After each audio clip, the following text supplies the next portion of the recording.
Buenos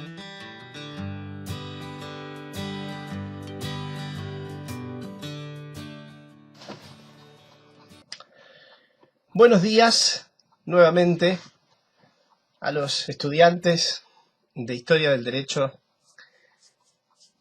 Hoy para compartir algunas ideas sobre, siguiendo con Derecho Romano, ¿no es cierto? Como prometimos, algunas ideas, decía, sobre personas o sujetos de derecho. Expresiones que adelanto no fueron parte del derecho romano, son nuestras, pero de eso vamos a hablar, de lo que ellos identificaron de otro modo, pero que nosotros hoy reconocemos como sujetos de derecho. En realidad, siempre creo que es bueno recordar, y en su caso lo habrán hecho también en tantas materias, ¿no? Sobre todo en aquel Derecho Civil 1 o Derecho Privado de Parte General, que la persona, y sobre todo la persona humana, es el destinatario principal del derecho privado. Casi diríamos la razón de ser, el corazón de ese derecho común, que es el derecho civil. Por lo tanto, empezar por persona o por sujetos de derecho es, yo creo que un deber. No solo es necesario, conviene hacerlo así, sino que es una forma de reconocer a la persona, al homo, dirían los romanos, ¿no? Homo, al hombre, a la persona, como destinatario directo de las normas, del derecho en definitiva. Y en este sentido, nosotros heredamos mucho de lo que los romanos plantearon. Por supuesto, hoy de un modo diferente, hemos evolucionado, reconocemos otros principios y valores bienvenidos, pero en realidad heredamos mucho de aquella construcción romana acerca de la persona, ¿no? O del sujeto de derecho. Aclaro también que nosotros vamos a circunscribir estas palabras, que son panorámicas, a la persona humana, ¿no? O física, no a la persona jurídica, más allá de que Roma hizo un profundo desarrollo también de la persona jurídica. Entonces vamos a circunscribirnos a la persona humana. Y tanto como nosotros nos preguntamos hoy, esto de ¿desde cuándo hay persona para el derecho? También se lo preguntaron los romanos. Y luego la pregunta ¿hasta cuándo, no? Esto equivaldría a nuestros programas actuales acerca de comienzo de la existencia y fin de la existencia de la persona. En Roma, durante mucho tiempo creímos, y todavía hay un debate doctrinario al respecto, que se consideraba persona al nacido vivo. Esto es, a desconocer al ente durante el embarazo como persona. Esto lo sostuvimos mucho y todavía muchos autores y libros de derecho romano lo sostienen. Pero hay una vertiente que se ha abierto camino ya y que dice, no, hay otras normas del derecho romano que si uno las analiza bien, dan lugar a sostener que al concebido ya se lo podía considerar persona, ¿no? Lo que los romanos llamaban el nasciturus. Muchos de ustedes les sonará esa palabra de civil parte general. El no nacido, pero que ya ha sido, por supuesto, concebido. Les decía, algunas versiones más ortodoxas sostienen que el concebido no era persona, sobre todo porque hay normas del derecho romano que lo aluden como una parte de la mujer, como una víscera de la mujer. Por lo tanto, ese accesorio de la mujer no podía reconocer autonomía para el derecho. Pero hay otras normas que dan a pensar que ya es sujeto, porque, por ejemplo, a ese concebido se le nombraba un curador si no había un padre vivo o un padre conocido. Y esto significa entonces un curador ¿para qué? ¿Para quiénes? Si no para alguien a quien consideramos persona. Lo cierto es que entonces concibamos que hay persona desde la concepción también entonces, o durante el embarazo, o desde el nacimiento. Lo que sí es cierto, cosa que nosotros también encontramos hoy reflejado incluso en el nuevo Código Civil y Comercial de la Nación, en la Argentina, es que debía nacer vivo, consolidando con esto su calidad. En Roma también está claro esto, más allá de que había algunas divergencias, de nuevo, de la doctrina, podríamos decir hoy, acerca de cómo probar que había nacido vivo en Roma, pero lo cierto es que debía estar completamente separado de la mujer. Esto daba ya esa autonomía de la que hablábamos antes, y tener signos vitales, es decir, que dieran certeza de su vitalidad. Y no ser un monstruo, quiero decir, ser... Ojo con esto porque nosotros hoy no, y sería inaceptable, pero hasta el nuevo Código Civil y Comercial mantuvimos en el Código Civil argentino, en la definición de persona humana, una concepción que se acercaba mucho a esta, ¿no? Porque decía, persona humana es todo ente con rasgos característicos de humanidad. Así decía nuestro Código Civil hasta el 2015. Yo estudié con ese código. Bueno, los romanos también establecían esto, ¿no? De ciertas características físicas para que pudiera ser considerado persona. Esto fue muy propio en la antigüedad. Varias culturas plantearon esto. Por supuesto que nosotros tenemos, de hecho antes no hubiésemos aceptado la vigencia de ningún tipo de discriminación por razones de esa índole, pero de hecho hoy lo tenemos directamente eliminado como concepto en Roma. Bueno, al igual que lo que decimos nosotros, hasta la muerte. Por supuesto, la muerte biológica, diríamos así, si no es esto una redundancia, la muerte natural, que se acredita con la exhibición del cadáver, más allá de que para nosotros hoy la forma de probarlo es la partida de defunción, como la mayoría de ustedes saben. Pero la muerte entonces natural le pone fin a la categoría de persona, es decir, a la categoría de sujeto. Y esto en Roma es igual. Solo que en Roma, y acá hago un parate porque es interesante señalarlo, abro un gran paréntesis. Claro, nosotros en el derecho romano estamos en una cultura en donde no existe la igualdad jurídica. Hoy para nosotros decir persona es igual a decir sujeto, porque todas las personas humanas, por el solo hecho de serlas, somos, igualdad ante la ley mediante, sujetos de derecho. Usted lo sabe. Pero la verdad es que esto no fue siempre así. No fue siempre así. Y en Roma no lo era así. La igualdad jurídica es un preciado valor, más que un principio rector de nuestro sistema, y yo siempre me tomo un minuto para concientizar de que debemos proteger, ¿no? Ese valor, ese principio de igualdad ante la ley. La igualdad ante la ley es cara a la historia del derecho y a la historia de la humanidad toda, porque no siempre fue así, porque costó mucho ese reconocimiento, porque no todo lo que costó fue además pacífico, sino que hubo mucho detrás para lograrlo. Y a mí a veces me preocupa, porque como suele pasar con los grandes logros, a veces se pueden perder casi por nada. Entonces, a veces cuando uno escucha por allí algunos debates de cafetería o algunas opiniones trasnochadas de pero ¿cómo este otro va a valer tanto como yo? Si mire usted, y su voto igual que el mío, si no sabe nada, no ha estudiado y es un, qué sé yo, y un delincuente. No confundamos. Más allá de los debates legítimos que usted pueda plantearse en lo social, en lo político, en lo jurídico, etc., la igualdad jurídica de toda persona, yo insisto, es una bandera y es un valor a sostener. Volviendo a Roma, por supuesto, una cultura que no reconoce la igualdad ante la ley, que no se la cuestiona siquiera, entonces vamos a ver que no toda persona es necesariamente sujeto de derecho. Ya veremos. Pero en la medida en que haya persona o sujeto, y esto es hasta la muerte, en Roma decimos ante la muerte natural, igual de lo que sostenemos nosotros hoy.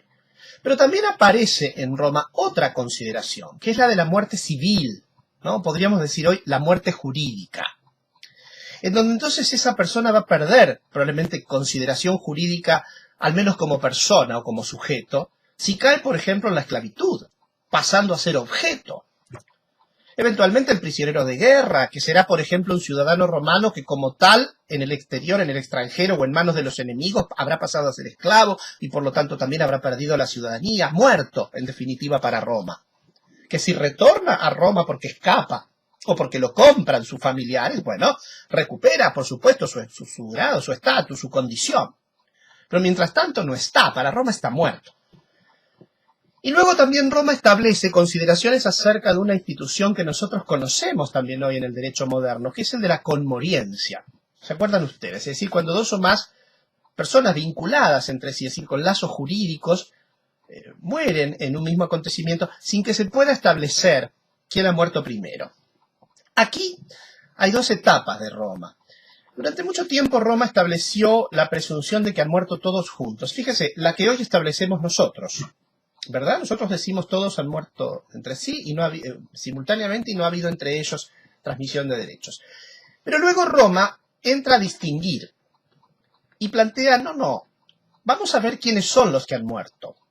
Y ahí hace una consideración de tipo objetiva, vinculado a lo biológico, a la madurez del sujeto, Y entonces dice, bueno, si en el mismo acontecimiento, por ejemplo, han muerto padre, hijo, abuelo, hay que ver si son todos púberes, es decir, hoy diríamos todos mayores, y entonces se entiende que ha muerto el más viejo, porque la regla de la vida indicaría que está más cerca de la muerte. Ahora, si entre ellos algunos es impúber, supongamos hoy un menor de edad, o incapaz, bueno, se entiende que ha muerto primero ese, entonces, porque no está del todo todavía fuerte, desarrollado, como para enfrentar los acontecimientos de la vida. Lo que no tenemos en Roma es una presunción de muerte vinculada a la idea de ausencia.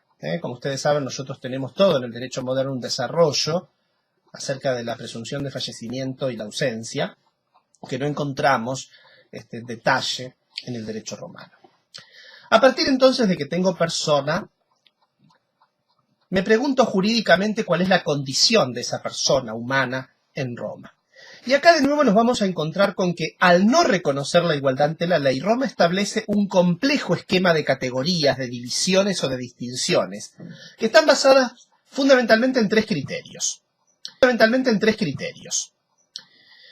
Condiciones de la persona frente a la ley, diríamos al derecho, a la ciudad, a las instituciones políticas, etc. Y esta triple condición que hay que analizar en cada sujeto es, por un lado, el status libertatis, es decir, el estado de libertad, saber si el sujeto es libre o no, y por lo tanto, esclavo. Vamos a ver. Por el otro lado, Roma se pregunta por el status civitatis, es decir, el rol del sujeto frente a las instituciones políticas, o lo que hoy podríamos definir, además del derecho civil, el estado de ciudadanía o no, y ahí vamos a distinguir entre el ciudadano, el sujeto pleno en Roma, y otros que gozan de un status civitatis porque son libres, pero menguado en cuanto a derechos. Los peregrinos, que en Roma equivaldrían a algo así como lo que hoy definiríamos como extranjeros, y los latinos, son otra categoría también específica.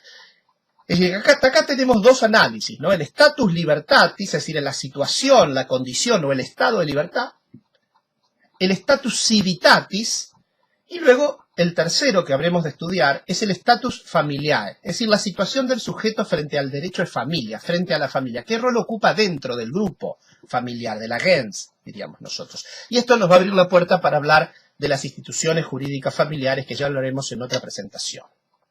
Muy bien.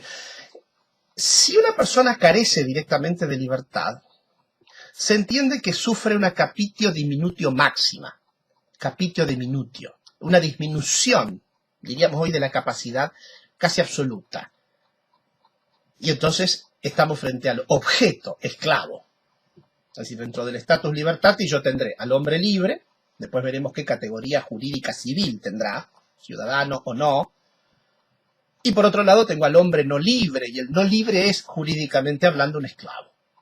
Este esclavo, en el derecho romano, lo vamos a equiparar al concepto de objeto, ya no de sujeto. Más allá de que es un objeto especialísimo, a quienes se le reconocen consecuencias, eventualmente, algunas de sus acciones, etcétera, etcétera, pero no es equiparable a la condición de sujeto. Categoría la de esclavo que alude a la de que está sometido a la voluntad jurídica de otro, y situación que nosotros asumimos como inaceptable también hoy, más allá de que nuestra humanidad moderna experimentó la esclavitud hasta no hace mucho tiempo, ¿no?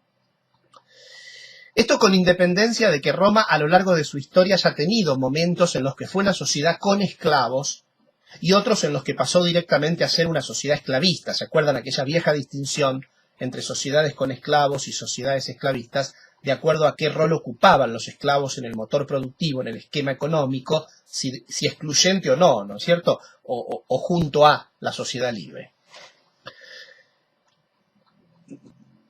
La consideración entonces de esclavo, que es la que me saca del rol de sujeto para llevarme a la categoría de objeto, puede darse por las reglas del derecho de gentes, lo mencionábamos en el capítulo anterior, esto es del derecho común, al ser adquirido, al ser tomado como prisionero por Roma. Supongan en una batalla, Roma ganando la batalla o perdiéndola, pero a los que tome como prisioneros los esclaviza y ahí tengo una consideración de ingresar a la esclavitud. También comprarlos en el mercado de esclavos. Pero también el ciudadano romano puede caer en esclavitud por una condena infamante, por no haber cumplido con sus obligaciones militares, etc.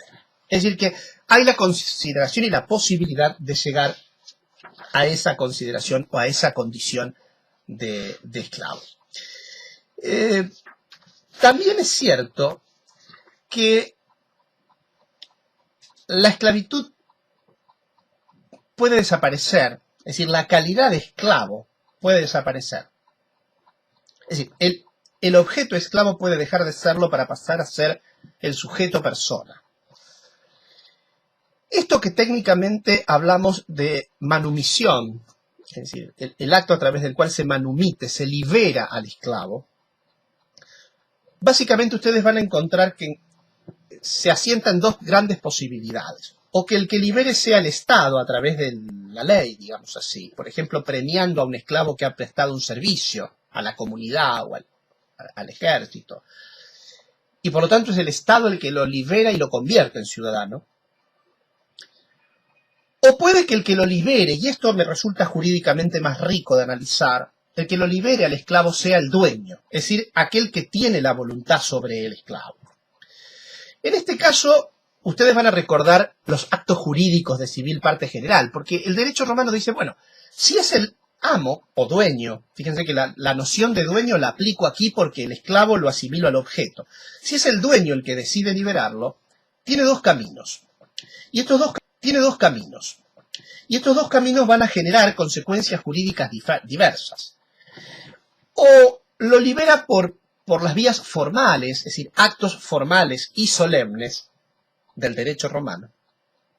Y entonces este sujeto liberado pasa a la categoría de ciudadano directamente, careciendo solo de la posibilidad de ejercer carrera política, es decir, de ocupar cargos públicos.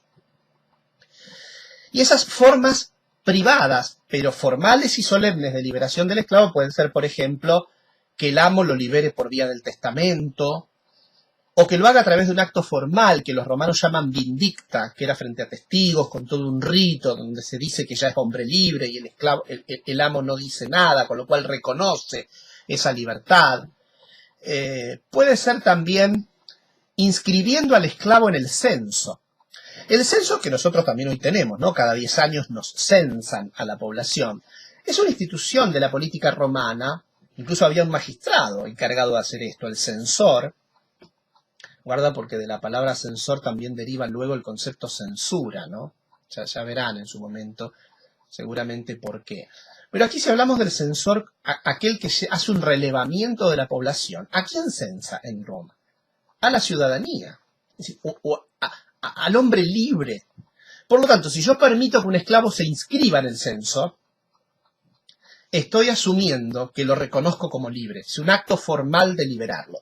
Seguramente, incluso aquellos que tengan alguna tradición en catequesis, por ejemplo, recordarán cuando el nacimiento de Cristo, según la Biblia, y el hecho de que tenían que ir a sus orígenes, por eso José y María se van, porque había que censarlos, es decir, había que ir a inscribirse en los censos para reconocer el número y dónde estaban y quiénes eran la población. Bueno, lo cierto es que entonces, esta es una vía formal. Otra vía formal, por ejemplo, ya en épocas del cristianismo, es decir, cuando el cristianismo penetró en el derecho romano, era que el amo reconociera la libertad del esclavo en el templo, frente al sacerdote y otros testigos en la iglesia, y esto era un acto formal de liberación. Es interesante. Ahora, también hay vías no formales y por lo tanto no solemnes que el dueño puede llevar adelante para dar por liberado a un esclavo. Pero en este caso no pasa a la categoría de ciudadano. Si el amo lo liberó por los actos formales y solemnes, entonces el esclavo fue elevado a la categoría de ciudadano.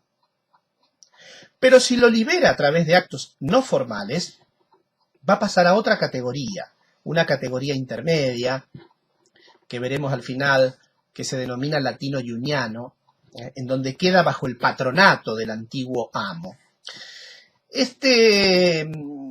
Mecanismos informales de liberación del esclavo pueden ser, por ejemplo, darle un trato familiar o amistoso, incorporarlo a su mesa de comida, en fin, actos que implicaran el reconocimiento de sujeto de ese esclavo.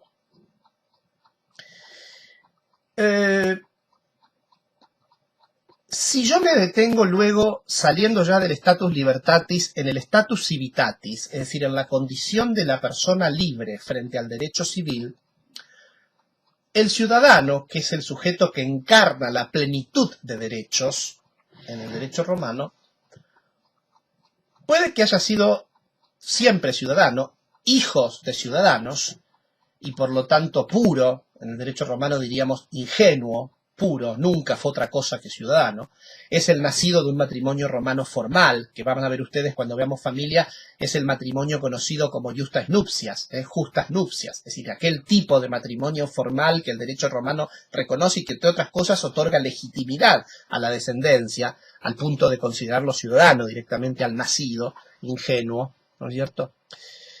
Pero también puede adquirir la ciudadanía, como hemos dicho antes, por la manumisión, es decir, por la liberación del esclavo, realizada por quién, o por el Estado, hemos dicho, la ley, o por el amo que lo libera por actos formales y solemnes. Ahí yo tengo al ciudadano. Y el ciudadano es reconocido básicamente porque tiene un menú, diríamos así, un modo de reconocer sus derechos, tanto privados como públicos, diríamos hoy.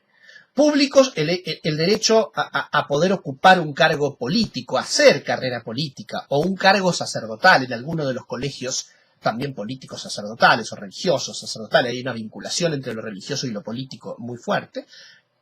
A este derecho se lo reconoce como jus honorum, hacer la carrera del honor, el jus honorum, poder ser magistrado, diríamos así, romano. El jus honorum et sacerdotorum, es decir, o poder ocupar un cargo religioso. Y por otro lado, al ciudadano romano se le reconoce también el derecho a votar, es decir, a elegir a quienes lo van a representar. Esto va a depender de la época política de la que hablemos, ¿no es cierto? En la monarquía, en la república o más tarde en el imperio. Ius suffragii, ¿no? Se llama este derecho. Fíjense ustedes la palabra. ¿Cuánta identidad encontramos en el derecho romano? Y también tiene particulares derechos privados el ciudadano, que por el hecho de ser ciudadano los tiene. El jus commerci, es decir, el derecho a negociar, pero también a ser propietario. El jus testamenti, el derecho a hacer testamento y a poder ser designado beneficiario o heredero en un testamento. El jus connubii, que tiene que ver con el derecho al matrimonio formal, que hablábamos antes de las justas nupcias.